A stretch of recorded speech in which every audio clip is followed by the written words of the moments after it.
Good morning, good evening. जब भी आप ये वीडियो देख रहे हैं तो आज हम जो क्लास ट्वेल्थ के हिस्ट्री के सारे चैप्टर्स के हम प्रॉपर नोट्स फॉर्मेट में डिस्कस कर रहे थे, उसमें आज हम चैप्टर 12 जो कि है कॉलोनियल सिटीज उसके नोट्स डिस्कस करेंगे। इससे पहले के सारे चैप्टर्स के नोट्स मैं ऑलरेडी डिस्कस कर चुकी हूँ, तो अगर आपने अभी तक वो नहीं देखे हैं तो मैं प्लेलिस्ट डिस्क्रिप्शन में डाल दूंगी, आप वहां से उसको चेक कर सकते हो। इसके पहले मैंने इस चैप्टर को डिटेल में एक्सप्लेन किया था। इसके एमसीक्यू वीडियोस बना रखी हैं मैंने। अगर एक क्विक रिवीजन जस्ट आपको सुनना है तो वो भी मैंने एक पीपीटी की फॉर्मेट में डाल रखा है।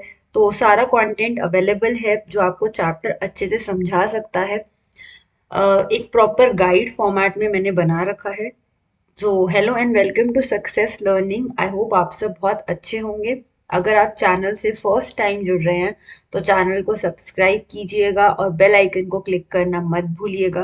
वीडियो अच्छी लगे, कुछ इन्फॉर्मेटिव सीखने को मिले तो वीडियो को डेफिनेटली लाइक कीजिएगा।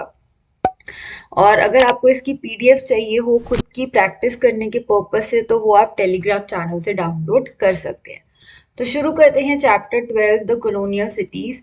तो कॉलोनियल सिटीज मतलब अब हम कॉलोनी की बात करेंगे, ब्रिटिश रूल के टाइम की।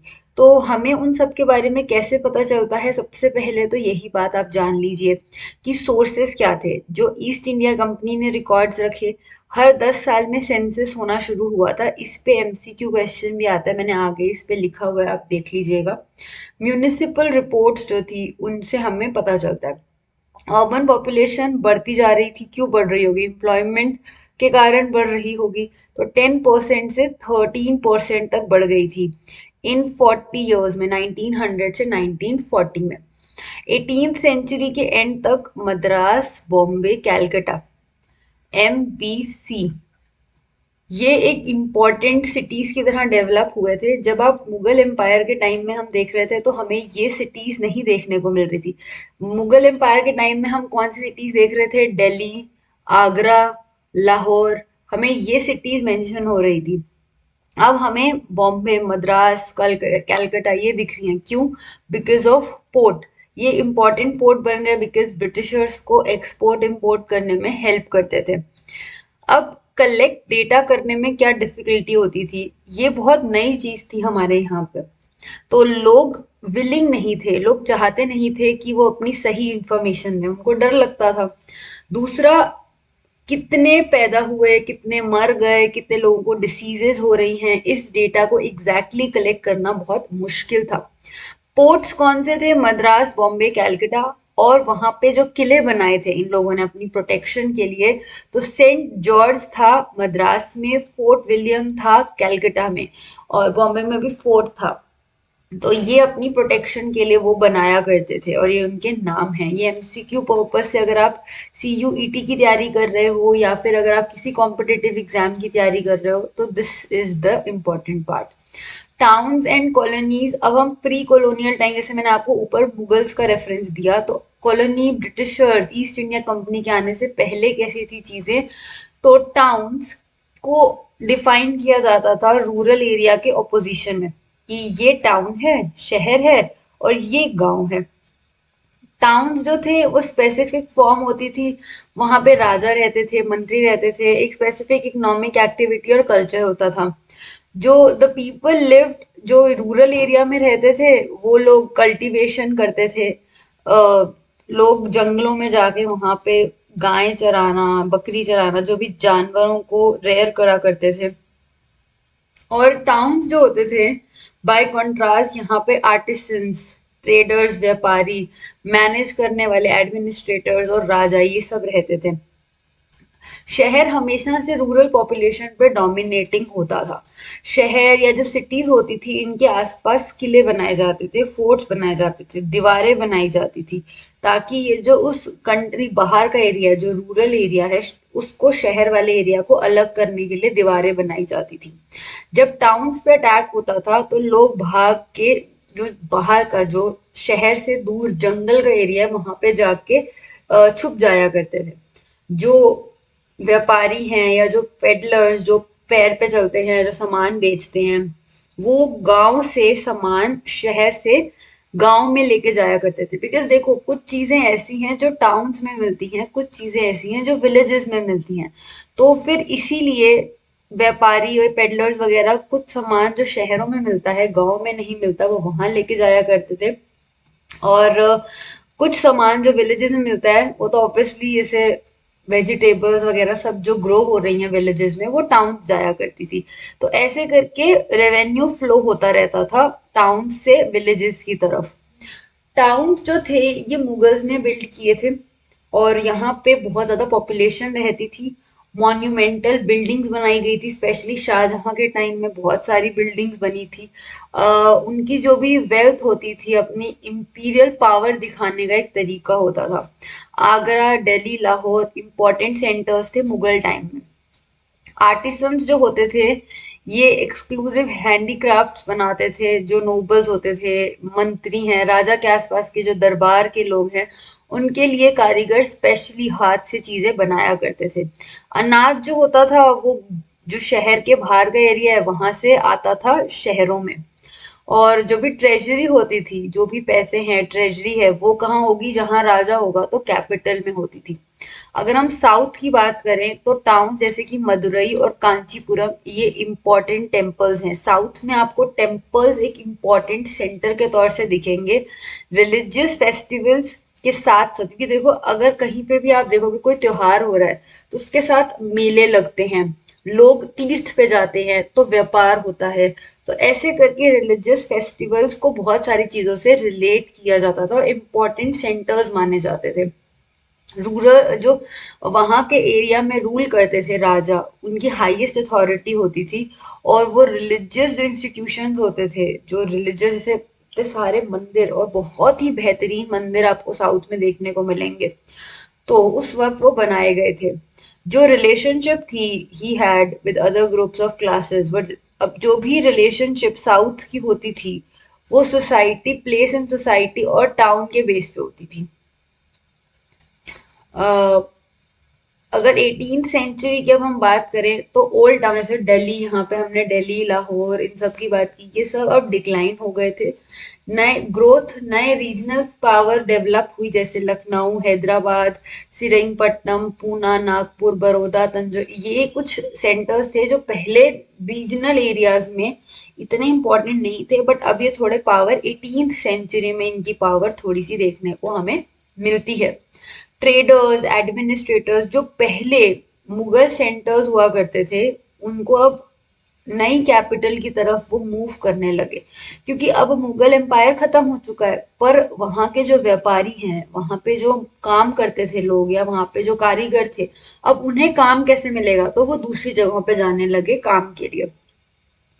यूरोपियन अगर हम कंपनीज की बात करें तो पोर्चुगीज पानाजी में सबसे पहले हमें 1510 में देखने को मिलती है।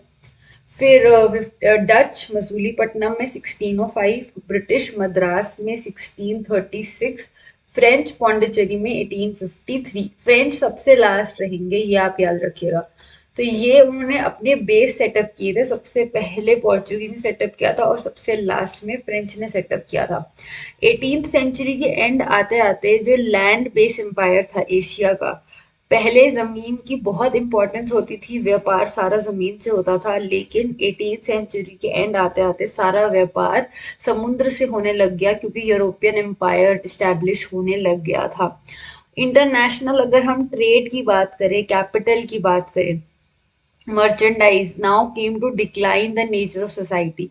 क्योंकि अब क्या हो रहा था, बाहर से बनी हुई चीजें आ रही थी, कपड़ा आ रहा था, सब कुछ आ रहा था, तो यहाँ की जो सोसाइटी चल रही थी उसमें थोड़ा डिफरेंस आने लग गया था। कमर्शियल सेंटर जैसे सूरत, मसूलीपट्टनम, ढाका ये ग्रो होने लगे थे 17th सेंचुरी में, पर ट्रेड शिफ्ट हुआ और ये डिक्लाइन होने लग गए। और इंक्रीज जो इमेंस हुआ वो इन तीन जगहों का हुआ था कॉलोनियल टाइम में, वो है मद्रास, बॉम्बे, कैलकटा। नई बिल्डिंग्स, ऑक्यूपेशन, इंस्टीट्यूशंस डेवलप होने लगे थे। अगर हम कॉलोनियल सिटीज की बात करें तो हमें बहुत सारा डेटा मिलता है उनके बारे में। ब्रिटिशर्स ने भी बहुत डिटेल रिकॉर्ड रखे हुए हैं कि वहाँ क्या व्यापार होता था, किस तरीके से हर चीज़ होती थी। रेगुलर सर्वे होता था, स्टेटिस्टिकल डेटा, हमें ये सब कुछ जो इम्पोर्टेंट जगहों कॉलोनियल सिटीज़ के बारे में देखने को मिलता है। प्रॉपर टाउन मैप्स दिखते हैं कि कहाँ पे हिल्स हैं, कहाँ पे रिवर है, कहाँ पे किस तरीके की वेजिटेशन हो रही है, ताकि प्रॉपर प्लानिंग के लिए ये सारा डेटा वो रिकॉर्ड करते थे। फिर भी कुछ प्रॉब्लम्स आती हैं। फर्स्ट ऑल इंडिया सेंसस, ये एमसीक्यू के बेस से बहुत इंपॉर्टेंट है। फर्स्ट ऑल इंडिया सेंसस कब हुआ था? 1872 में हुआ था। 1881 से इसको हर 10 साल में कंडक्ट रेगुलर बेसिस पे किया जाने लगा था। लोग कॉपरेट नहीं करते थे, वो लोग ऊट पटांग आंसर देते थे, सही आंसर नहीं देते थे, क्योंकि उनको डर लगता था। पीपल सस्पिशियस होते थे, उनको लगता था कि अगर वो अपनी ज्यादा इनकम बता देंगे तो कहीं उन पे टैक्स ना इम्पोज कर दिया जाए। जो अपर क्लास वाले होते थे, जो रिच होते थे, वो भी अपनी इंफॉर्मेशन नहीं बताते थे, वो अपनी वुमेन के बारे में, अपने घर के बारे में नहीं बताना चाहते थे। वुमेन हमेशा एक सिक्लूडेड एरिया में, मतलब घर के अंदर रहती थी। वो पब्लिक इंक्वायरी या फिर लोग उनके बारे में पूछ रहे हैं तो उनको अच्छा नहीं लगता था कि वो क्यों पूछ रहे हैं हमारी वुमेन के बारे में, मेरी वाइफ के बारे में, या मेरी मदर के बारे में, या मेरी बेटी के बारे में, वो क्यों पूछ रहे हैं। सेंसस ऑफिशियल्स जो होते थे, वो found that people claiming identities that they were associated with higher status. वो अपने आप को क्लेम करते थे कि हम बहुत हाई स्टेटस के हैं। हिस्टोरियंस इस जो सेंसस को बड़े ध्यान से पढ़ते हैं, और वो इसको जो भी इस सेंसस में लिखा है ना, वो आंख बंद करके उस पर विश्वास नहीं करते, क्योंकि जिन्होंने लिखा उसमें भी बायस है। फिगर्स को जो भी इसमें मेंशन है उनको बार बार कैलकुलेट किया गया है, और कभी कभी हमें एक्चुअल चीजें जो जानने की, जो सच्ची थी, वो शायद छुपा दी गई हैं। तो इसीलिए बड़े ध्यान से पढ़ना पड़ता है। रेलवे का इंट्रोडक्शन 1853 में हुआ था। इसने बहुत सारी चीजों की काया पलट दी थी। अब जो लोग थोड़े से दूर रहते थे, अब उनको यहाँ पे काम करने वो दिल्ली आ सकते थे, या फिर वो बॉम्बे जा सकते थे, या फिर वो कलकत्ता जा सकते थे। और लोग कंट्री साइड जो रूरल एरिया में रहते थे, उनको रोज अप डाउन कर सकते थे थ्रू रेलवे। तो रेलवे ने बहुत ज्यादा एम्प्लॉयमेंट में उन लोगों को वहां आके रहने की जरूरत नहीं थी। तो ट्रेडिशनल जो टाउन्स थे, वहां पे ओल्ड रूट्स और रिवर्स जो थी, वहां पे उसकी तरफ थोड़ा सा व्यापार भी बढ़ने लग गया था। रेलवे जो स्टेशंस थे वो कलेक्टिंग डिपोट्स होते थे। जहाँ पे रेलवे स्टेशन है, वहां से रॉ मटेरियल डिस्ट्रीब्यूट किया जाता था इम्पोर्टेड गुड्स तक। तो जैसे यहाँ पे एक गांव है, रूरल एरिया है, यहाँ पे सपोज बहुत अच्छा इंडिगो उग रहा है, बट अब इंडिगो होगा, यहाँ पे रेलवे लाइन बनाई जाएगी, और रेलवे लाइन कहाँ तक होगी? सी तक होगी। वो सी तक वहां से क्यों? मतलब ऑब्वियसली बीच में कहीं पे उनको किसी और मीडियम से ट्रैवल करना पड़ सकता है। क्यों? क्योंकि यहाँ से वो अपनी शिप्स में इंपोर्ट करेंगे टू ब्रिटेन। तो ऐसे करके जो चीजें थी वो उसको ध्यान में रखा जा रहा था, और मेन पर्पस उनका ये था रेलवे बनाने का। अगर हम किले की और पोर्ट्स की और सेंटर्स की बात करें, तो ऑब्वियसली मैं बता चुकी हूँ कि ये तीनों बहुत इंपॉर्टेंट हैं। इंग्लिश ईस्ट इंडिया कंपनी ने फैक्ट्रीज बनानी शुरू की, और अब क्या हुआ, ब्रिटेन के अलावा भी तो और बैठे थे कॉम्पिटिटर्स, तो वो कंपटीशन में आ गए। मद्रास में फोर्ट सेंट जॉर्ज बनाया गया। क्यों बनाया गया? ब्रिटिशर्स ने बनाया अपनी सेफ्टी के लिए, कि कहीं फ्रांस के या फिर डच या पोर्चुगीज हम पे अटैक ना कर दें। कैलकाटा में फोर्ट विलियम बनाया गया, बॉम्बे में फोर्ट बनाया गया। क्यों बनाया गया? ब्रिटिश सेटलमेंट को मार्क करने के लिए। यूरोपियंस और इंडियंस में डिस्ट्रीब्यूशन डिवीजन था, रेशियल डिस्क्रिमिनेशन था ही कलर के बेस पे। व्हाइट टाउन्स और ब्लैक टाउन, व्हाइट टाउन्स में यूरोपियंस, ब्लैक टाउन्स में इंडियंस। और इवन मैरिज के बाद भी कोई इंडियन या कोई ब्लैक जो स्किन कलर का, वो जाके व्हाइट टाउन में नहीं रह सकता था। तो इतना डिस्क्रिमिनेशन था। मद्रास, बॉम्बे, कैलकाटा काफी सिग्निफिकेंटली ग्रो हुए, बट ये इकोनॉमिक ग्रोथ इनकी नहीं हुई। ऐसा क्यों था? ऐसा इसीलिए था क्योंकि ब्रिटिशर्स का पर्पस इन एरिया को डेवलप करना नहीं था। ब्रिटिश का पर्पस था अपना प्रॉफिट इंक्रीज करना। इसीलिए जितना इस जगह का फायदा हो पाया वो ठीक है, वो बाय प्रोडक्ट था, वो उनके फायदे के साइड में इन जगहों का फायदा हुआ, वो अलग सी चीज थी। बट ये एक्चुअल में चाहते नहीं थे ब्रिटिशर्स कि हमारे देश का कुछ भला हो। पॉलिटिकल पावर और पैटर्नेज जो थी वो इंडियन रूलर्स से कॉलोनियल्स के हाथ में शिफ्ट हो गई थी। इंडियंस जो थे वो इंटरप्रेटर्स की तरह वर्क करते थे, क्योंकि उनको इंग्लिश आती थी और इनको हमें हिंदी आती थी या लोकल लैंग्वेज आती होती है। मिडिल मैन, व्यापारी, सप्लायर जो गुड्स बेचते हैं, रॉ मटेरियल बेचते हैं, उनका काम इंडियंस करने लगे थे। जो पहले व्यापार रिवर्स से होता था या सी से, वो डेवलप होने लगा। डॉक्स या फिर घाट्स बनने लग गए। फोर्ट के आसपास यूरोपियन मर्चेंट्स के एजेंट्स रहते थे जिनको गार्डन हाउस कहते थे। रेशियली एक्सक्लूसिव होते थे क्लब्स, रेस हाउस, इन सब थिएटर्स। ये जो रूलिंग एलिट्स हैं इनमें सिर्फ वाइट्स अलाउड होते थे। ब्लैक्स के लिए सब कुछ अलग होता था, बहुत डिफरेंस होता था। हिल स्टेशन की अगर हम बात करें तो ये अर्बन कॉलोनियल सेंटर का बहुत इंपॉर्टेंट फीचर है। हिल स्टेशन इनिशियली इसीलिए रखे गए थे कि जो ब्रिटिश आर्मी के सोल्जर्स हैं वो वहां पे अगर उनको कुछ इंजरी हो गई है या उनकी तबीयत ठीक नहीं है तो वहां पे जाके वो रेस्ट कर सकते हैं। ऐसा इसलिए क्योंकि जो हिल स्टेशन थे उनका टेम्परेचर बहुत ठंडा है, तो वो वहां के जो ब्रिटेन का टेम्परेचर भी ठंडा है तो वो अपने आप से कनेक्ट कर पाते थे, इसीलिए वो हिल स्टेशन को एक ट्रैवलिंग के लिए बहुत अच्छा मानते थे एंड वो हिल स्टेशन पे वहां पे रहा करते थे। हॉट वेदर को ब्रिटिशर्स महामारी, कॉलरा, मलेरिया से कनेक्ट करते थे, तो इसीलिए इन डिसीजेस से अपनी आर्मी को प्रोटेक्ट करने के लिए वो उनको हिल्स पे भेजते थे। फ्रेंच ईस्ट इंडिया कंपनी और जो ब्रिटेन थे उनके बीच में राइवलरी थी, इसीलिए मद्रास में किला बनाया गया था। व्हाइट टाउन जो था सेंट जॉर्ज वो बनाया गया था। फोर्ट सेंट जॉर्ज जो था ये वाइट टाउन था जहाँ पे यूरोपियंस रहते थे। कलर और आप कौन सा धर्म फॉलो करते हो वो अलाउ करता था कि आप उस फोर्ट में रह पाओगे या नहीं पाओगे। कंपनी इवन मैरिज के बाद भी इंडियंस को परमिट नहीं करती थी कि वो वाइट टाउन में रह सके। Other than British, Dutch, Portuguese इनको भी अलाउ किया जाता था क्योंकि ये वाइट भी थे और ये लोग क्रिश्चियनिटी को भी फॉलो करते थे। बट आप देखोगे कि मद्रास वाले में फ्रेंच वर नॉट अलाउड, क्योंकि उन्हीं के फियर से ही तो इसको और स्ट्रॉन्ग किया गया था, तो फ्रेंच को वहां पे अलाउ नहीं किया था। ब्लैक टाउन ये किले के बाहर होता था, यहाँ पे स्ट्रेट लाइन होती थी, बहुत ही ज्यादा छोटे छोटे गलियां होती थी। यहाँ पे सारे जो मिडिल मैन जो इंटरप्रेट करते हैं वो सब यहाँ पे रहा करते थे।